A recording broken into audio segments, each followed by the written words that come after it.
This is a mulberry tree. It is one of the many fruit trees that we have here at Joyland, and it is one of the many fruits that we sell. It is harvest season, so it is time to start picking the fruit from the tree.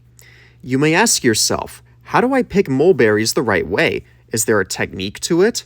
Or, how do I know if a mulberry is ripe or not? Well, fear not, as Mr. Mark will tell you all you need to know about picking mulberries. Mark has got you guys covered. Hi, I'm Mark again with Joyland Farms, and today we're going to give you a little tutorial on mulberry picking. It's a little bit different than most of the fruit because this ripens mostly in stages, and this is the very first stage. Okay, it's early August, and mostly the tree won't be completely ripe until the end of August. Then it will be much easier to pick. Then we could just get up on ladders and pick the entire tree. But now we're just we don't want the fruit that is ripening already to rot. So we've made some pre-sale orders for Joyland. And so we're gonna just pick the ripe ones. We've already picked a lot of this fruit, so I'm just gonna go through basically and show you guys how this tree's ripening up. So come on under here. And this is kind of a good example. You can see the very, very green ones haven't yet begun to color yet.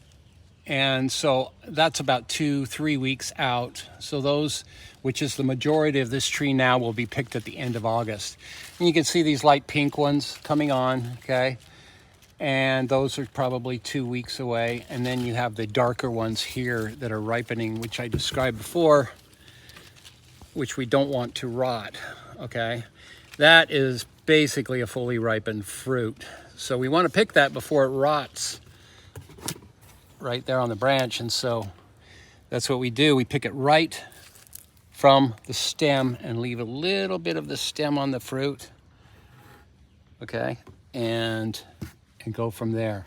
It's very meticulous, the way we have to pick, because you have to take that little stem and pick it away from the actual branch to leave that on. It's the best way. And then the fruit won't leak out and juice out, they call it, and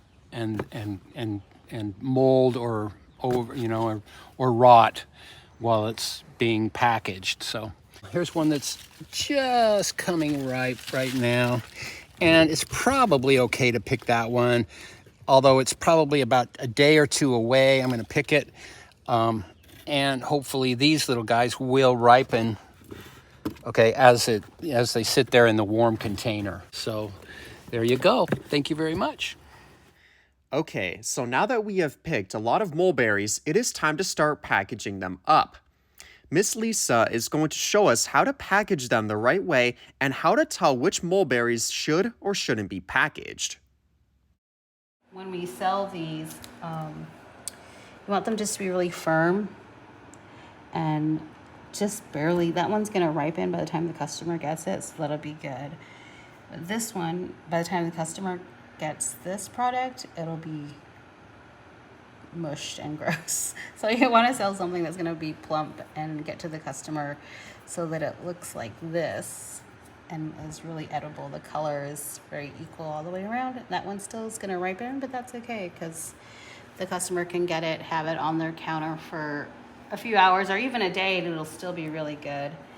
I threw a whole bunch away earlier that were eaten by the birds, and they were very visible, and there was pieces that had like spider webs on them, and I'm not gonna be able to get the spider web off the mulberry, so we just gotta trash it. And you gotta think about like quality, like what will you eat? Do you wanna eat a berry with spider webs on it? Because I don't. So we wanna make sure the customer gets the best quality that we can provide for them. But yeah, when we pick any fruit, it should just come in and be boxed right away. Don't wash the fruit, because if it sits in water, it'll just get all icky and moldy and not be good for the fruit. Like, let the customer wash everything. I mean, there are ways to wash fruit, but we don't have to do that here. I mean, technically, if you wash the berries, then you would lay them out on the paper towel and let them dry overnight, and then you could package them or freeze them. But we're not gonna do that. We're just gonna harvest it, package it, and get it to the customer right away. So I put these all here in a bag, and they're gonna go into the refrigerator, and they'll stay at this level of ripeness. And then once the customer gets it, they can put it out on the table or the counter and let it ripe more. But we want it to stay exactly at this quality. That's why it's going in the refrigerator right now.